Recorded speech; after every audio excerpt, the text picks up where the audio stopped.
ওম শান্তি। 2রা জুন 2024 প্রাত মুরলি অব্যক্ত বাপদাদা রিভাইস মুরলি 18/1/2000 মধুবন। ব্রহ্মা বাবার সমান ত্যাগ, তপস্যা আর সেবার ভাইব্রেশন সমগ্র বিশ্বে ছড়িয়ে দাও। আজ সমর্থ বাপদাদা নিজের সমর্থ বাচ্চাদের দেখছেন। আজকের দিন স্মৃতি দিবস তথা সমর্থ দিবস। আজকের দিন বাচ্চাদেরকে সর্বশক্তি উইল করে দেওয়ার দিবস।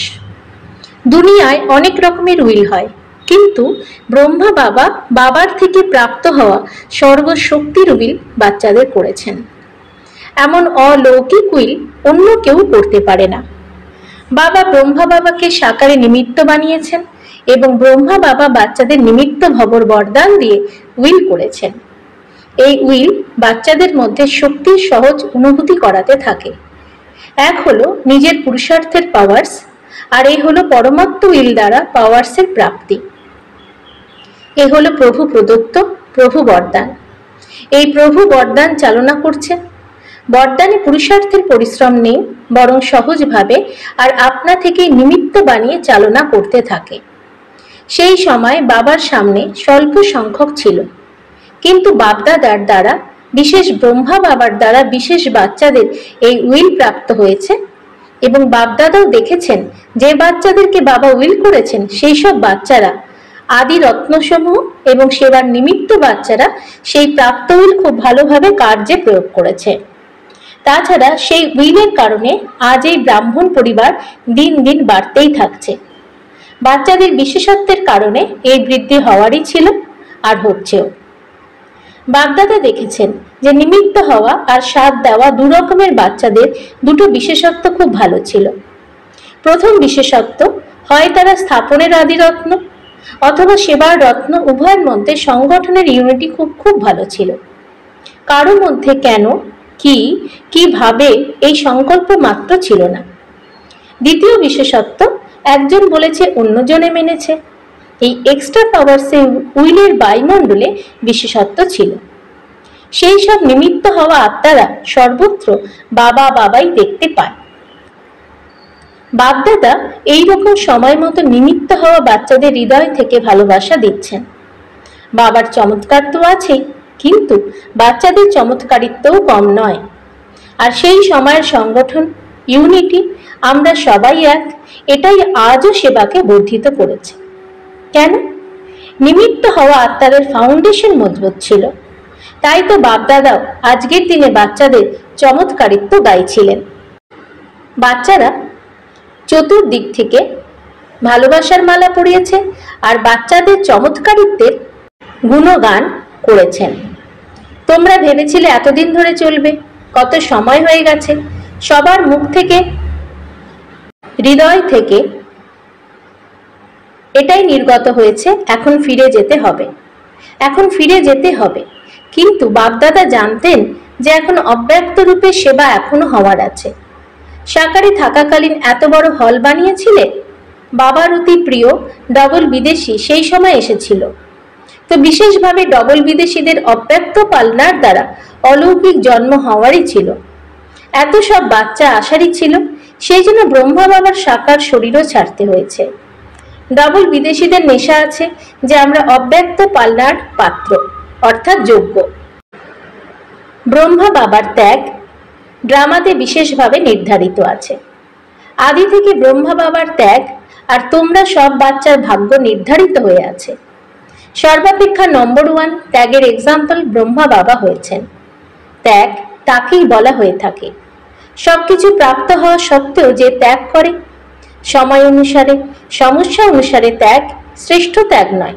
শুরু থেকেই দেখো, তন, মন, ধন, সম্বন্ধ সর্বপ্রাপ্তি হওয়া সত্ত্বেও ত্যাগ করেছেন। শরীরেরও ত্যাগ করেছেন। সব সাধন থাকা সত্ত্বেও স্বয়ং পূরণতেই থেকেছেন। চারদিক থেকে সমস্ত সাধন আসতে শুরু করেছিল, তৎসত্ত্বেও সাধনায় অনড় থেকেছেন। ব্রহ্মার এই তপস্যা তোমরা সব বাচ্চার ভাগ্য বানিয়ে গেছে। ড্রামা অনুসারে এমন ত্যাগের এক্সাম্পল রূপ ব্রহ্মাই হয়েছেন এবং এই ত্যাগ সংকল্প শক্তির দ্বারা সেবায় তার বিশেষ পার তৈরি করেছে। এই কারণে নতুন নতুন বাচ্চারা সংকল্প শক্তির দ্বারা বৃদ্ধি ফার্স্ট প্রাপ্ত করছে। তো শুনলে ব্রহ্মার ত্যাগের কাহিনী। ব্রহ্মার তপস্যার ফল তোমরা সব বাচ্চার প্রাপ্ত হচ্ছে। তপস্যার প্রভাব এই মধুবন ভূমিতে সমাহিত হয়ে আছে। বাচ্চারাও যারা তার সাথে আছে, তো সেই বাচ্চাদেরও তপস্য আছে। যতই হোক, নিমিত্ত তো ব্রহ্মা বাবাকেই বলা হবে। ব্রাহ্মণ বাচ্চারা, এমনকি যারাই মধুবনের তপস্যী ভূমিতে আসে, তারা অনুভব করে যে এখানের বায়ুমণ্ডল, এখানের ভাইব্রেশন সহজ যোগী বানিয়ে দেয়। যোগ লাগানোর পরিশ্রম নেই, সহজে লেগে যায়। এবং যে কোনো আত্মাই আসে, সে কিছু না কিছু অনুভব করেই যায়। জ্ঞান যদি বা নাও বোঝে, কিন্তু অলৌকিক ভালোবাসা আর শান্তি অনুভব করে যায়। কিছু না কিছু পরিবর্তন করার সংকল্প করে যায়। এ হলো ব্রহ্মা আর ব্রাহ্মণ বাচ্চাদের তপস্যার প্রভাব। সেই সঙ্গে সেবার বিধি, ভিন্ন ভিন্ন প্রকারের সেবা বাচ্চাদের দ্বারা প্র্যাকটিক্যালি করিয়ে দেখিয়েছেন। সেই বিধিগুলো এখন তোমরা অনেক বেশি ব্যবহারে নিয়ে আসছো। তো যেভাবে ব্রহ্মা বাবার ত্যাগ, তপস্যা, সেবার ফল তোমরা সব বাচ্চার প্রাপ্ত হচ্ছে, ঠিক সেভাবেই প্রত্যেক বাচ্চা নিজের ত্যাগ, তপস্যার, সেবার ভাইব্রেশন বিশ্বে ছড়িয়ে দাও। যেমন সায়েন্সের বল নিজস্ব প্রভাব প্রত্যক্ষ রূপে দেখাচ্ছে, তেমন ভাবে সায়েন্সেরও রচনাকার সাইলেন্স হলো বল। সাইলেন্স বলকে এখন প্রত্যক্ষভাবে দেখানোর সময়। সাইলেন্স বলের ভাইব্রেশন তীব্র গতিতে ছড়িয়ে দেওয়ার সাধন হলো মন বুদ্ধির একাগ্রতা। এই একাগ্রতার অভ্যাস বর্ধিত হওয়া প্রয়োজন। একাগ্রতার শক্তি দ্বারাই তোমরা বায়ুমণ্ডল বানাতে পারো। অস্থিরতার কারণে পাওয়ারফুল ভাইব্রেশন তৈরি হতে পারে না। বাদদা দাস দেখছিলেন যে একাগ্রতার শক্তি এখন অধিক প্রয়োজন। সব বাচ্চার একটাই দৃঢ় সংকল্প হোক যে এখন ভাই বোনদের দুঃখের ঘটনা যেন পরিবর্তন হয়ে যায়। হৃদয় থেকে করুণায় মার্জ হতে হবে। যখন সায়েন্সের শক্তি চাঞ্চল্যের সূচনা করতে পারে, তাহলে এত সব ব্রাহ্মণের সাইলেন্সের শক্তি উদারচিত্ত ভাবনা দ্বারা বা সংকল্প দ্বারা চাঞ্চল্যের পরিবর্তন করতে পারবে না। যখন করতেই হবে, হতেই হবে, তখন সেই বিষয়ে অ্যাটেনশন দাও। যখন তোমরা গ্রেট গ্রেট গ্র্যান্ডফাদারের বাচ্চা, সবাই তোমাদেরই ভাই ভাই, শাখা, পরিবার, তোমরাই ভক্তদের ইষ্টদেব, তো এই নেশা আছে তোমরাই যে আমাদের ইষ্টদেব। ভক্তরা চিৎকার করছে, শুনতে পাচ্ছ তোমরা? তারা আর্তনাদ করছে, হে ইষ্টদেব। তোমরা শুধু শুনছো, তাদেরকে রেসপন্ড করছো না। তো বাপদাদা বলেন, হে ভক্তদের ইষ্টদেব, এখন তাদের মানসিক আরতি শোনো, রেসপন্স করো, শুধু শোনো না। কি রেসপন্ড দেবে? পরিবর্তনের বায়ুমণ্ডল বানাও। তোমাদের রেসপন্ড তারা যদি না পায়, তবে তারাও নিষ্ক্রিয় হয়ে যায়, আর্তচিৎকার করে আবার চুপ হয়ে যায়। ব্রহ্মা বাবার প্রতিটি কার্যের উৎসাহ তো দেখেছই। শুরুতে যেমন উৎসাহ উদ্দীপনা ছিল, চাবি দরকার। এখনো ব্রহ্মা বাবা শিব বাবাকে এটাই বলেন, এখন ঘরের দরজায় চাবি দিন। কিন্তু যারা সাথে যাবে তাদের তো প্রস্তুত হতে হবে। একলা কি করবেন? তোমরা এখন সাথে যাবে তো না, নাকি পিছনে পিছনে যাবে? সাথে যাবে, তাই না? তাই তো ব্রহ্মা বাবা বাবাকে বলেন, বাচ্চাদের জিজ্ঞাসা করুন, বাবা যদি চাবি দিয়ে দেন, তো তোমরা এভার রেডি আছো? এভার রেডি আছো নাকি রেডি আছো? শুধু রেডি নয়, এভার রেডি ত্যাগ, তপস্যা, সেবা, এই 3 পেপারে প্রস্তুত হয়ে গেছো? ব্রহ্মা বাবা মৃদু মৃদু হাসেন। ভালোবাসার অশ্রু অনেক বইয়ে দেয়, আর ব্রহ্মা বাবা সেই অশ্রু মুক্তর মতো তার হৃদয়ে সমাহিত করে নেন। কিন্তু এক সংকল্প অবশ্যই চলে, যে সবাই কবে এভার রেডি হবে। তোমাদের ডেট জানিয়ে দিই। তোমরা কেউ কি বলবে যে আমি তো এভার রেডি, কিন্তু তোমাদের যারা সাথী রয়েছে তাদেরকেও তো প্রস্তুত করো, নাকি তাদেরকে ছেড়েই চলে যাবে? তোমরা বলবে ব্রহ্মা বাবাও চলে গেছেন তো না, কিন্তু তার তো রচনা রচারই ছিল, ফার্স্ট বৃদ্ধির দায়িত্ব ছিল। সবাই এভার রেডি, একজন নয়, সবাইকে সাথে নিয়ে যেতে হবে, তাই না? নাকি একলা একলা যাবে? তো সবাই তোমরা এভার রেডি নাকি হয়ে যাবে বলো? কমপক্ষে 9 লক্ষ তো সাথে যাবে, নয়তো কাদের উপরে রাজত্ব করবে? নিজের উপর রাজত্ব করবে। তাই তো ব্রহ্মা বাবার সব বাচ্চার জন্যই শুভকামনা আছে যে এভার রেডি হও আর এভার রেডি বানাও। আজ বতনও সব বিশেষ আদিরত্ন এবং সেবার আদিরত্ন ইমার্জ হয়েছে। অ্যাডভান্স পার্টি বলে আমরা তো তৈরি আছি। কোন ব্যাপারে তারা তৈরি আছে? তারা বলে প্রত্যক্ষতার কারা না কারা যদি বাজে, তো আমরা সবাই প্রত্যক্ষ হয়ে নতুন সৃষ্টির রচনা নিমিত্ত হব। আমরা তো আহ্বান করছি নতুন সৃষ্টির রচনাকারকে যেন তিনি আসেন। এখন সম্পূর্ণ কাজ তোমাদের উপরে নির্ভরশীল। কারা নাকারা বাজাও, তিনি এসে গেছেন, তিনি এসে গেছেন, এর নাকারা বাজাও। নাকারা কিভাবে বাজাতে হয় জানো তোমরা? বাজাতে তো হবে, হবে তো না? এখন ব্রহ্মা বাবা তোমাদের বলছেন ডেট নিয়ে এসো। তোমরাও বলো তো না যে বিনা ডেটে কাজ হয় না, তো এটারও ডেট বানাও। ডেট বানাতে পারো তোমরা? বাবা তো বলেন তোমরা বানাও, বাবা বলেন আজই বানাও। কনফারেন্সের ডেট ফিক্স করেছো? আর এটারও কনফারেন্স করো তো না? বিদেশি কি মনে করছে ডেট ফিক্স হতে পারে? ডেট ফিক্স করব, হ্যাঁ নাকি না? আচ্ছা, দাদি জানকীর সাথে পরামর্শ করে ফিক্স করো।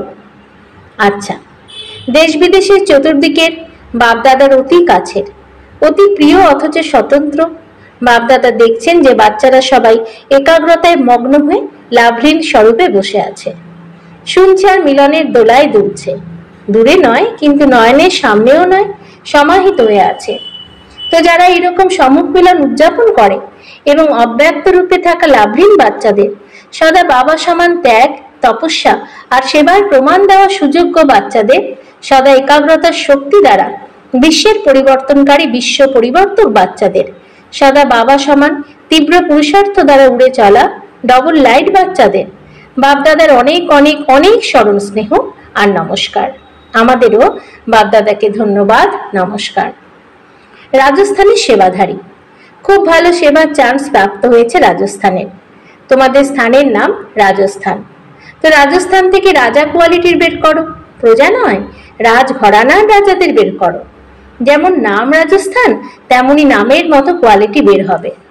যখন তোমরা যেরকম সেবা করবে, আছে কোনো লুকোনো রাজ ব্যক্তিত্ব নাকি এখনো মেঘের আড়ালে আছে? এভাবেই যারা বিজনেসম্যান আছে তাদের সেবার প্রতি বিশেষ অ্যাটেনশন দাও।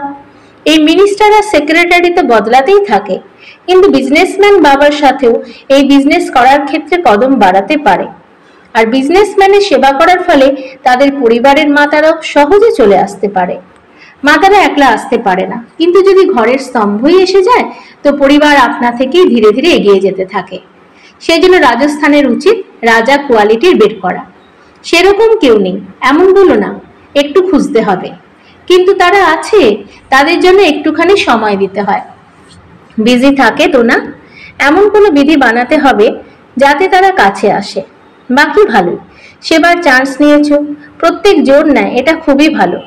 কাছে আসার এবং আশিস নেওয়ার সাধন হতে পারে তোমাদের সবাই দেখবে অথবা দেখবে না, জানবে কিংবা জানবে না, কিন্তু তোমরা যখন ভালো সেবা করো তখন আশীর্বাদ আপনা থেকেই বের হয়, আর সেই আশীর্বাদ খুব তাড়াতাড়ি পৌঁছায়।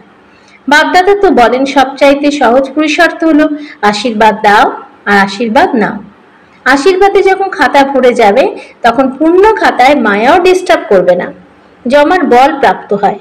সন্তুষ্ট থাকো আর সবাইকে সন্তুষ্ট করো। প্রত্যেকের স্বভাবের রহস্য জেনে সন্তুষ্ট করো।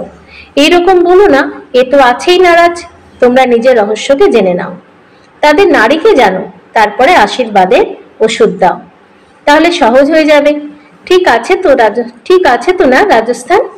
রাজস্থানের টিচার্স ওঠো, সেবার অভিনন্দন। তো সহজ পুরুষার্থ করো, নিরন্তর আশিস দিয়ে যাও। নেওয়া সংকল্প করো না, নিরন্তর দিয়ে যাও, তবে পেতেও থাকবে।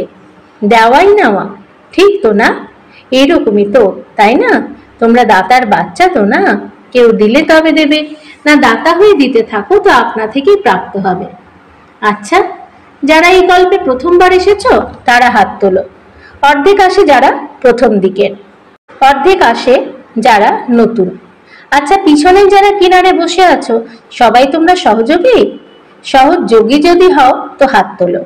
আচ্ছা, বিদায়কালে বাপদাদাকে রথযাত্রার সমাচার শুনিয়েছেন। চতুর্দিক থেকে যাত্রার সমাচার সময় সময়তে বাপদাদার কাছে আসতে থাকে, এটা ভালো। সবাই উৎসাহ উদ্দীপনার সাথে সেবার পার্ট প্লে করছে, ভক্তদের আশীর্বাদ প্রাপ্ত হচ্ছে। আর যে ভক্তদের ভক্তি সম্পূর্ণ হয়েছে বাবার পরিচয় তারা পেয়ে যাবে, এবং যারা পরিচয় পাবে তাদের মধ্যে যারা বাচ্চা হবে তারাও দেখা দিতে থাকবে। বাকি সেবা ভালোভাবে চলছে, আর যে সাধনই বানানো হয়েছে সেই সাধন সবাইকে ভালো আকর্ষণ করছে। এখন রেজাল্টে কে কে কোন ক্যাটাগরিতে বের হবে তা জানা হয়ে যাবে, কিন্তু ভক্তরাও তোমাদের সকলের নজর দৃষ্টি পেয়েছে, পরিচয় পেয়েছে, এটাও ভালো সাধন। এখন অগ্রচালিত হয়ে এদের সেবা করে অগ্রচালিত করতে থাকো। যারা এই রথযাত্রায় সেবা করছে, ক্লান্তহীন হয়ে সেবা করছে, তাদের সবাইকে স্মরণ স্নেহ। বাপদাদা সবাইকে দেখতে থাকেন, কি অধিকন্তু সফলতা তো তোমাদের জন্মসিদ্ধ অধিকার। আচ্ছা, মরিশাসে নিজেদের ঈশ্বরীয় বিশ্ববিদ্যালয়ের ন্যাশনাল ইউনিটি অ্যাওয়ার্ড প্রাইম মিনিস্টারের দ্বারা প্রাপ্ত হয়েছে। মরিশাস তাদের ভিআইপিদের সাথে খুব ভালোভাবে কানেক্টেড ছিল, আর তাদের উপরে তোমাদের প্রভাবও ভালো ছিল, সেই জন্য গুপ্ত সেবার ফল প্রাপ্ত হয়েছে। তো সবাইকে বিশেষ অভিনন্দন। আজকের বরদান: শ্বাসে শ্বাসে স্মরণ আর সেবার ব্যালেন্সের দ্বারা ব্লেসিংস প্রাপ্ত করে সদা প্রসন্ন চিত্ত ভব। যেভাবে অ্যাটেনশন রাখো তোমরা, স্মরণের লিঙ্ক যাতে জুড়ে থাকে, ঠিক সেইভাবেই সেবাতেও সদা লিঙ্ক যেন জুড়ে থাকে। শ্বাসে শ্বাসে স্মরণ এবং শ্বাসে শ্বাসে সেবা হতে হবে, একেই বলা হয় ব্যালেন্স।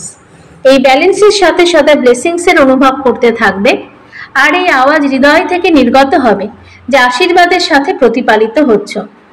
পরিশ্রম থেকে, যুদ্ধ থেকে নিস্তার পেয়ে যাবে।